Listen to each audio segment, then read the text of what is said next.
Hello dear students, एक बार फिर से आपका स्वागत है मेरे YouTube चैनल पे। आज हम बात करेंगे क्लास 9 के chapter work, energy and power के बारे में। वर्क क्या है? काम करना। काम। अब हम लैंग्वेज में इसको कैसे बताएंगे? Work is said to be done only when the force acting on a body produce motion in the direction of the force, right? मतलब कहने का मतलब है कि यहाँ एक बॉक्स पड़ा है और मैं इस बॉक्स पे जब फोर्स अप्लाई करूंगा तो ये मोशन में जाएगा, मतलब ये स्टेशनरी था, ये थोड़ा सा डिस्प्लेस हुआ, आगे की तरफ जाएगा। So this is called work, यानी when we apply a force on any object and the object get displaced, object जब आगे की ओर चला जाए या उसको पुश और पुल करने के लिए जो आप फोर्स लगाते हो ना, फोर्स क्या होता है? पुश और पुल। तो मैंने यहाँ पे पुश किया, इसको धक्का दिया और धक्का देने से जो डिस्प्लेसमेंट हुआ, इन दोनों का मल्टीप्लिकेशन क्या होगा? हमारे पास वर्क होगा। अब फैक्टर जिन पे वो डिपेंड करेगा, फर्स्ट आपने कितना फोर्स लगाया है, मैग्नीट्यूड ऑफ द फोर्स, यानी work is proportional to force. आप जितना जोर से फोर्स लगाओगे उतना ही ज्यादा वर्क होगा, उतना ही ज्यादा वो डिस्प्लेस करेगा। और दूसरा फैक्टर डिस्प्लेसमेंट ऑफ बॉडी, कि वो कितना डिस्प्लेस हो रहा है। क्लियर? तो इसमें अगर हम बात करें, दोनों को कंबाइन कर दूं मैं, work is equal to force into displacement. Simple definition है, work is equal to force into displacement. दो केस की बात करते हैं। एक ऑब्जेक्ट पड़ा है जिसकी इनिशियल पोजीशन ए है, मैंने इसमें फोर्स लगाया, ये थोड़ा सा क्या हुआ? डिस्प्लेस हो गया, अपनी फाइनल पोजीशन बी पर आ गया। डिस्प्लेसमेंट कितना हुआ? s। फोर्स कितना लगाया था? f। तो यहां आप देखो कि जो फोर्स है वो डायरेक्शन ऑफ मोशन के साइड में, यानी जिस तरफ मैं फोर्स लगा रहा हूं उसी तरफ मोशन भी हो रही है, यानी कि सामने की ओर धक्का दिया तो सामने की ओर ये ऑब्जेक्ट मूव कर रहा है। ये हो जाएगा work is equal to force into displacement. Clear? Simple formula हमारे पास। अब बात करें सेकंड केस की। कोई ऐसा केस जिसमें आप पुश और पुलिंग करते हो, जिसमें मतलब कि जैसे कुएं से पानी निकालना, कुएं से पानी निकालते हो तो आप फोर्स क्या करते हो? एक एंगल पे लगाते हो, theta. Object A initial position, B इसकी फाइनल पोजीशन, फोर्स आप एक इंक्लाइंड एंगल पे लगा रहे हो, जैसे कि घिरनी लगी हुई है और इसमें। तो यहां पे फोर्स के दो फैक्टर होते हैं, एक अपवर्ड डायरेक्शन में F sin थीटा और एक हॉरिजॉन्टल डायरेक्शन में F cos थीटा। तो यहां पर क्या हो जाएगा? When force is applied on a angle with respect to motion, यानी कि जब मोशन में और फोर्स में एक एंगल बनता हो, ऑब्जेक्ट मूव तो इस साइड हो रहा है लेकिन फोर्स यहां लग रहा है ऊपर की ओर। क्लियर? जैसे कि घड़ी में होता है ना, घड़ी के अंदर जो पेंडुलम है उसमें फोर्स कहां लग रहा है? ऊपर की ओर, लेकिन डिस्प्लेसमेंट तो यहां हो रहा है, तो एक एंगल पे आ रहा है ये सारा। तो force applied into displacement, force का कौन सा फैक्टर काम कर रहा है? F cos theta, F cos theta into s, तो Fs cos theta is work. Clear? तो cos को हटाकर आप डॉट लिख सकते हो, F डॉट s, वेक्टर का साइन लगाएंगे ऊपर क्योंकि ये दोनों डायरेक्शनल है। F इनटू s, इनको आप रीड कैसे करोगे? एज अ डॉट प्रोडक्ट, यानी कि work is a dot product of force and displacement. अब बात करें थीटा। अगर थीटा 90 से कम होगा तो वर्क पॉजिटिव होगा, मतलब कि cos थीटा की वैल्यू, यानी cos 90 से कम आ जाए, क्योंकि cos 90 की वैल्यू 0 होती है, और अगर 0 हो गया, थीटा अगर 90 हुआ तो यहाँ cos 90 which is equal to 0, तो वर्क क्या हो जाएगा? 0 हो जाएगा, यानी कि कोई वर्क नहीं बना। थीटा 90 होने का मतलब डिस्प्लेसमेंट इन डायरेक्शन में और फोर्स 90 डिग्री पे, मतलब इस तरीके से यहाँ डिस्प्लेसमेंट हो रहा है और फोर्स कितना है? 90 डिग्री पे वर्क कर रहा है। तो यहाँ थीटा इज इक्वल टू 90, यानी कि वर्क क्या हो गया बच्चे? 0 हो गया। अगर थीटा 90 से छोटा है तो क्या होगा? पॉजिटिव वर्क होगा। और ऐसा का मतलब जब फोर्स और डिस्प्लेसमेंट दोनों एक ही डायरेक्शन में होंगे तब होगा ये थीटा 90 से कम। और थीटा 90 से ज्यादा कब होगा? जब फोर्स इस डायरेक्शन में और डिस्प्लेसमेंट इस डायरेक्शन में, तो थीटा 90 से ग्रेटर हो जाएगा। और उस कंडीशन में वर्क कैसा होगा? नेगेटिव, क्योंकि फोर्स और डिस्प्लेसमेंट दोनों अपोजिट डायरेक्शन के अंदर हमारे पास। क्लियर? तो ये रहता है हमारे पास वर्क फोर्स इनटू डिस्प्लेसमेंट। अब अगर बात करें यूनिट ऑफ वर्क की, तो यूनिट ऑफ वर्क क्या होगा? न्यूटन इनटू मीटर, क्योंकि फोर्स की यूनिट क्या आ जाएगी हमारे पास? फोर्स की यूनिट क्या है? न्यूटन। और डिस्प्लेसमेंट को किसमें मेजर करेंगे हम? मीटर के अंदर मेजर करेंगे। तो फोर्स की यूनिट है, unit of force is newton. और unit of displacement is metre, तो वर्क की यूनिट क्या हो जाएगी, न्यूटन इनटू मीटर, और we can say joule, work is joule. तो कहने का मतलब 1 joule is equal to 1 newton metre, ये कुछ रिलेशंस बन जाएंगे हमारे पास। उसके बाद बात करें 1 अर्ग, ये भी वर्क की यूनिट है। 1 अर्ग मतलब 1 डाइन सेंटीमीटर, डाइन किसकी यूनिट है, फोर्स की यूनिट है हमारे पास, क्लियर। और 1 न्यूटन किसके इक्वल होता है, 10 की पावर 5 डाइन के इक्वल होता है, और 1 मीटर किसके इक्वल होता है, 10 की पावर 2 सेंटीमीटर के इक्वल होता है, क्लियर। तो ये कहने का मतलब ये दोनों वैल्यू अगर मैं यहां रखूं इक्वेशन फर्स्ट में, तो 1 जूल किसके इक्वल हो जाएगा, 10 की पावर 5 इनटू 10 की पावर 2 डाइन इनटू सेंटीमीटर, यानी कि 10 की पावर 7, और डाइन इनटू सेंटीमीटर को क्या लिखते हैं, अर्ग लिखते हैं। तो ये आ जाएगा रिलेशन 1 जूल और 1 अर्ग में, 10 की पावर 7 अर्ग, क्लियर। उसके बाद कुछ और यूनिट है, जैसे 1 किलो जूल 10 की पावर 3 जूल, 1 मेगा जूल 10 की पावर 6 जूल, 1 गीगा जूल, ठीक है, गीगा जूल में 10 की पावर 9 जूल हो जाएगा बच्चे हमारे पास, गीगा जूल। ये वर्क की कुछ यूनिट्स आ जाएगी। अब अगर बात करें एनसीईआरटी क्वेश्चन की, तो बिल्कुल आसान, कोई ऑब्जेक्ट है जिस पे 10 न्यूटन का फोर्स अप्लाई हो रहा है और डिस्प्लेसमेंट है 2 मीटर का। एक ऑब्जेक्ट है जिसमें फोर्स अप्लाई हो रहा है 10 न्यूटन का और जिसमें डिस्प्लेसमेंट है 2 मीटर का, you have to find the work. अच्छा, displacement in the direction of force ही हो रहा है, तो वर्क क्या हो जाएगा, फोर्स इनटू डिस्प्लेसमेंट 10 इनटू 2 यानी कि 20 न्यूटन मीटर और 20 जूल। बिल्कुल ही सिंपल क्वेश्चन है बच्चे, क्लियर। उसके बाद बात आती है हमारे पास एक चीज और है, एक चीज और, जैसे क्वेश्चन आता है हमारे पास एनसीईआरटी का क्वेश्चन है आपका कि एक block is a coolie lift a box of 15 KG, एक कुली है जिसने 15 किलो का एक बॉक्स लिया है, ग्राउंड से हाइट 2 मीटर पर वो उठाता है, तो आपको वर्क बताना है कितना करना पड़ेगा। मतलब कि नीचे एक बॉक्स पड़ा है जिसका मास है 15 केजी, उसे उठा के 2 मीटर हाइट पर, यानी कि मान लीजिए वो अपने सर पे रखता है, तो वर्क कितना करना पड़ेगा, work is equal to force into displacement. Basically यहाँ जो हाइट है वो डिस्प्लेसमेंट है, और फोर्स कितना लगेगा, एक मास m मास के ऑब्जेक्ट को अगर आप ऊपर की तरफ लेके जाते हो, मतलब अपोजिट टू ग्रेविटेशन लेके जाते हो, तो F इज इक्वल टू क्या हो जाता है, mg, clear.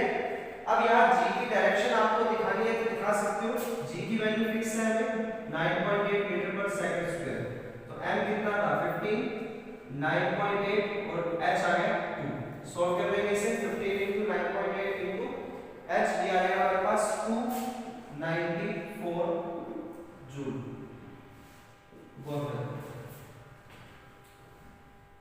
Clear.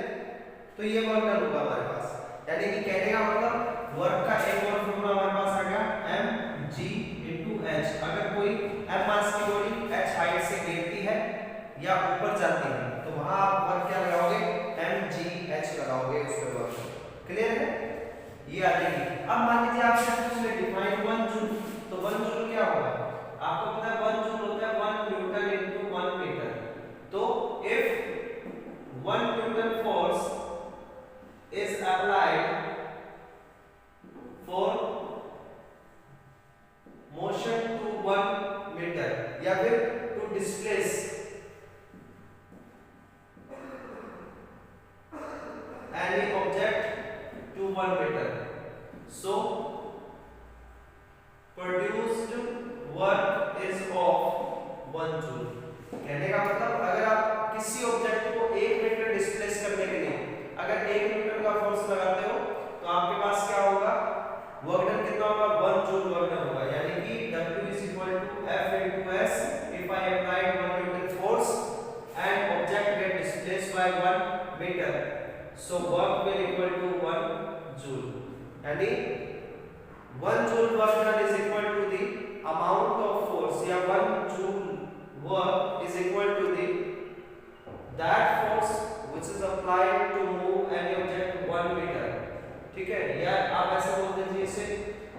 1 joule work is equal to that work in which 1 Newton force is applied to displace any object to 1 meter. किसी ऑब्जेक्ट को 1 मीटर डिस्प्लेस करने के लिए अगर आप 1 न्यूटन का फोर्स लगाते हो तो वर्क डन भी कितना होगा, 1 जूल होगा हमारे पास।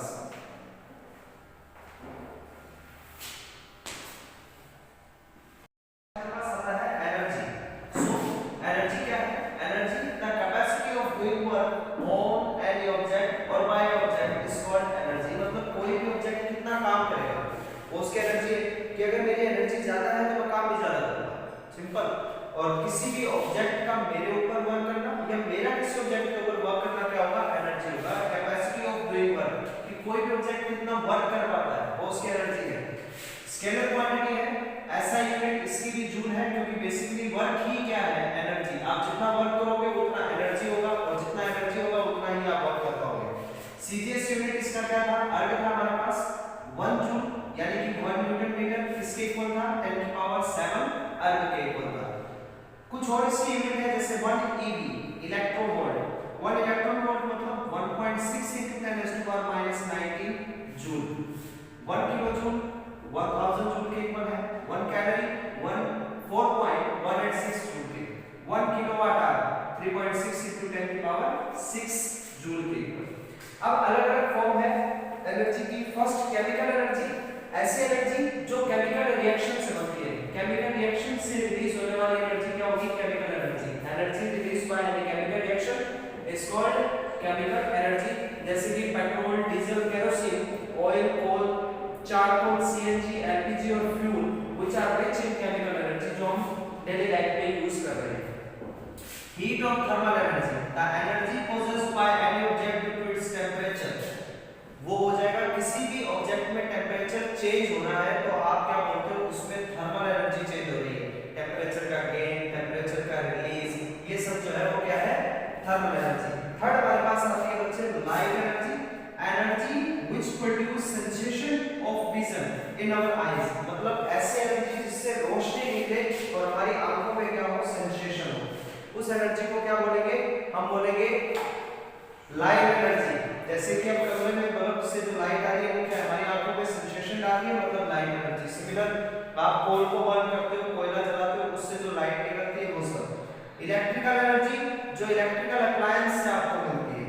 The energy of moving electron in a conductor connected to a battery. किसी भी बैटरी से जुड़े हुए कंडक्टर में जो इलेक्ट्रॉन के मूव करने से एनर्जी होती है which is called electrical energy, और इलेक्ट्रिसिटी भी बोलते हैं इसको। फिर nuclear energy, energy which is released by the fusion और फिशन ऑफ न्यूक्लियाई।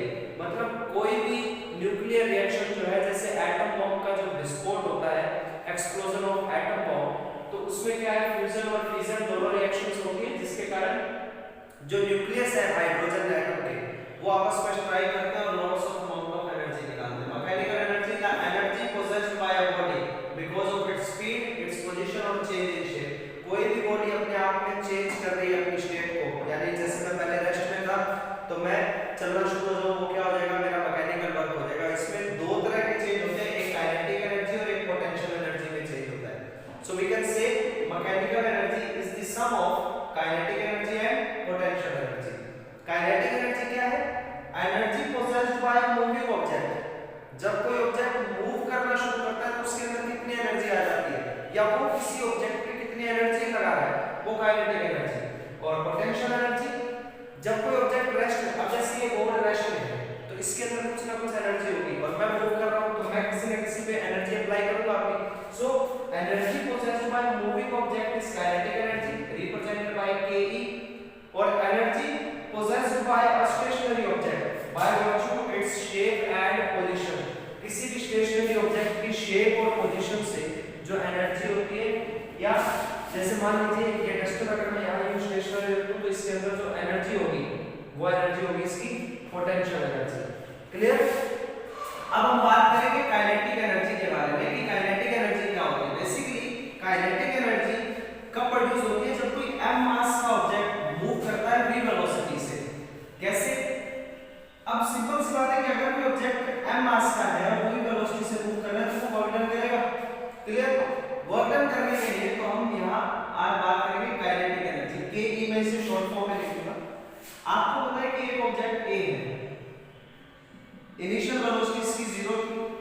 इस पे फोर्स लगा और ये मूव करने लगा और ये इसकी फाइनल वेलोसिटी होगी v, ठीक है। और यहाँ इसने डिस्प्लेसमेंट लिया s, ये b पोजीशन पर आ गया। क्लियर? तो न्यूटन की इक्वेशन क्या बोलते हैं, v square minus u square is equal to 2as, ठीक है। u क्या था, 0 था, तो v स्क्वायर किसके इक्वल आ जाएगा, 2as के इक्वल आ जाएगा हमारे पास। और यहाँ से s क्या आ जाएगा बच्चे, v स्क्वायर अपॉन 2a आ जाएगा। क्लियर? अब अगर इस ऑब्जेक्ट का mass, let mass of object m ले लेता हूं, तो आप यहां पर जो फोर्स लगा रहे हो वो फोर्स किसके इक्वल हो जाएगा, ma के। ये दो इक्वेशन होगी। अब वर्क डन कितना है, अगर कोई ऑब्जेक्ट मूव करेगा तो वर्क भी तो करेगा। यहां फोर्स लगा रहे हैं तो डिस्प्लेसमेंट हो रहा है, यानी कि क्या हो रहा है, वर्क, फोर्स इनटू डिस्प्लेसमेंट। तो फोर्स कितना होगा, F into S, equation first और सेकंड से। S की वैल्यू क्या है, v स्क्वायर अपॉन 2a, और इसकी वैल्यू क्या है, ma। a से a कैंसिल हो गया, क्या है, 1/2 mv square is equal to work. और ये वर्क ही क्या है, काइनेटिक एनर्जी है, क्योंकि पहले ऑब्जेक्ट क्या था, रेस्ट में था। जैसे फोर्स लगाया मूव करना शुरू हो गया, यानी वर्क डन किया। और energy possessed by moving of an object, ये मैंने यहां लिखा हुआ है, energy possessed by moving of object is called kinetic energy. आपको समझ में क्या आया कि काइनेटिक एनर्जी किस पे डिपेंड कर रही है, proportional to mass. If velocity constant रखोगे, ऑब्जेक्ट की वेलोसिटी कांस्टेंट है और मास चेंज हो रहा है, तो काइनेटिक एनर्जी भी क्या होगी, चेंज होगी। और अगर काइनेटिक एनर्जी वेलोसिटी के प्रोपोर्शनल होगी स्क्वायर के, इफ मास कांस्टेंट रखोगे, तो काइनेटिक एनर्जी इन दो फैक्टर पे डिपेंड करती है ओवरऑल। क्लियर है ये चीज। नेक्स्ट हमारे पास इसमें आता है work energy theorem. Work energy theorem क्या है, आपको पता है कि वर्क और एनर्जी आपस में रिलेवेंट कैसे है। जैसे मान लीजिए आप ये क्वेश्चन पूछते हैं कि सर कितना फोर्स लगाएं, कितनी काइनेटिक एनर्जी चेंज होगा, तो वर्क पर क्या इफेक्ट पड़ेगा। Basically work is all about change in kinetic energy. आप किसी भी ऑब्जेक्ट की काइनेटिक एनर्जी में चेंज कर दो, आपको पता चल जाएगा टोटल वर्क डन कितना है। तो अगला मैं करने जा रहा हूं वर्क एनर्जी थ्योरम। क्लियर? अब हमारे पास आपको पता है वर्क क्या होता है, फोर्स इनटू डिस्प्लेसमेंट होता है। वर्क क्या है, F इनटू S। और आपको पता है कि F क्या है, ma। किसी भी एक ऑब्जेक्ट की अगर बात करो जिसका मास m है, तो उस पे फोर्स कितना लगाओगे, ma लगाओगे। आपको पता है थर्ड इक्वेशन ऑफ मोशन से, थर्ड इक्वेशन ऑफ मोशन क्या बोलते हैं, v square minus u square is equal to 2as। तो s क्या निकलेगा, v square minus u square upon 2a। Clear? तो वर्क का फॉर्मूला क्या है, F into v square minus u square upon 2a। a से a काटा, इसको क्या है, 1/2 mv square minus mu square, multiply कर दो, m v स्क्वायर हाफ और हाफ m u स्क्वायर। यानी यहां से क्या समझ आ रहा है, काइनेटिक एनर्जी कौन सी, final minus kinetic energy initial. ऐसा इसलिए क्योंकि मास तो सेम है, क्योंकि ऑब्जेक्ट सेम है। u क्या है, initial velocity, so I can write it as kinetic energy initial, और ये v फाइनल है, तो kinetic energy final. Basically work done is equal to change in kinetic energy of an object. ठीक है, तो वर्क डन किसके equal आ गया, change in kinetic energy of object. यहां आप लिख लीजिए u इनिशियल वेलोसिटी और v फाइनल वेलोसिटी। डायग्राम ये बन जाएगा, यहां इनिशियल हमने 0 कर दी थी और वहां इनिशियल हमने 0 नहीं की। क्लियर? अगला relation between kinetic energy and linear momentum. Kinetic energy और लीनियर मोमेंटम का रिलेशन। काइनेटिक एनर्जी क्या है, मोमेंटम क्या होता है, पहली बात तो अगर m मास का ऑब्जेक्ट कोई v वेलोसिटी से मूव कर रहा है, तो दोनों का मल्टीपल क्या होता है, मोमेंटम होता है, यानी कि p से रिप्रेजेंट करते हैं। काइनेटिक एनर्जी आपको पता है क्या है, half m v square. Clear? मैं इसे मल्टीप्लाई कर देता हूं m से, तो ये बन जाएगा, और डिवाइड कर देता हूं m से, क्लियर? तो kinetic energy is equal to 1 by 2 mv का होल स्क्वायर अपॉन m लिख सकता हूं। थोड़ा सा साइड कर लें इसको, यहां आ जाएगा p square upon 2m is equal to kinetic energy, क्योंकि p किसके इक्वल है, mv के, तो मैं यहां mv की जगह p लिखूंगा, तो p स्क्वायर किसके इक्वल आ गया, 2m काइनेटिक एनर्जी, p किसके इक्वल आ जाएगा, root of 2 into mass of the object और काइनेटिक एनर्जी ऑफ ऑब्जेक्ट। ये आ गया मेरे पास relation between kinetic energy and momentum.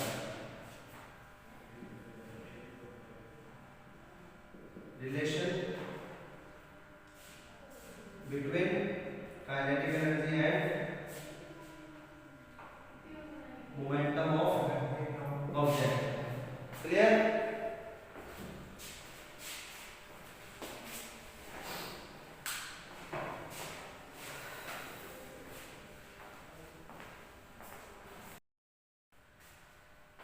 Next इसमें बात करें पोटेंशियल एनर्जी की। तो पोटेंशियल एनर्जी क्या है, energy possessed bye an object by virtue of it's state position. यानी कि बात करते हैं कोई ऑब्जेक्ट है जिसका मास m है, h हाइट पर रुका हुआ है, वो यहाँ खड़ा है, मतलब स्टेशनरी पोजीशन पर है, यहाँ h हाइट के ऊपर, ठीक है। तो इस पे वर्क डन क्या है, इसका वर्क डन है force into displacement. In case अगर ये जंप करता है यहाँ से, तो धीरे धीरे इसकी स्टेशनरी पोजीशन खत्म हो जाएगी और इसकी वेलोसिटी इंक्रीज होने लगेगी। तो हाइट क्या है h, फोर्स क्या होगा mg, तो वर्क यानी कि पोटेंशियल एनर्जी इसकी क्या हो जाएगी mgh।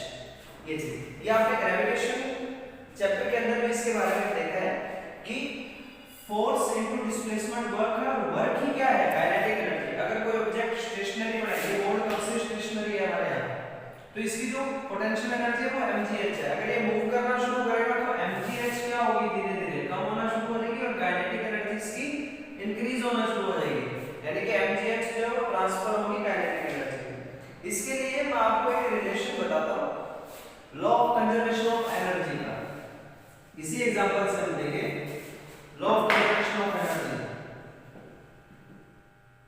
Law of conservation of energy बड़ा ही अच्छा एग्जांपल है, एनसीईआरटी में ये गिवन नहीं है लेकिन इस पे आते हैं क्वेश्चन। मान लेते हैं ये एक बिल्डिंग है जिसकी हाइट है h, एक कोई m मास का ऑब्जेक्ट यहां पड़ा है जिसका मास m है। क्लियर?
जो कंज्यूम करता है 20 kilowatt hour energy in a month. एक महीने में 20 किलोवाट आवर एनर्जी लेता है, वो इलेक्ट्रिसिटी लेता है।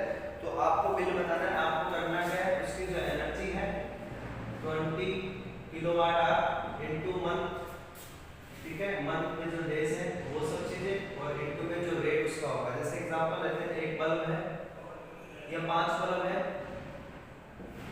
ईच ऑफ 50 वाट, ठीक है, तो वो एक महीना चलता है। डेली कितना चलते हैं, वो 8 घंटे चलते हैं डेली। तो आपको बिल बताना है कितना है। अगर 1 यूनिट कॉस्ट हो आपके पास 8 रुपीस 50 पैसा, तो टोटल बिल कितना आएगा, एनर्जी कंज्यूम कितनी हुई, power into time into 1 month. अगर 30 डेज का है तो 30, क्लियर, ये कर लो। उसके बाद आपको बिल निकालना है, तो बिल आपकी जितनी यूनिट बनी है, यूनिट इनटू 8.50, और यूनिट कहां से निकल जाएगी, यहां से निकल जाएगी, क्लियर। तो इस तरह आप इलेक्ट्रिक बिल निकाल सकते हैं।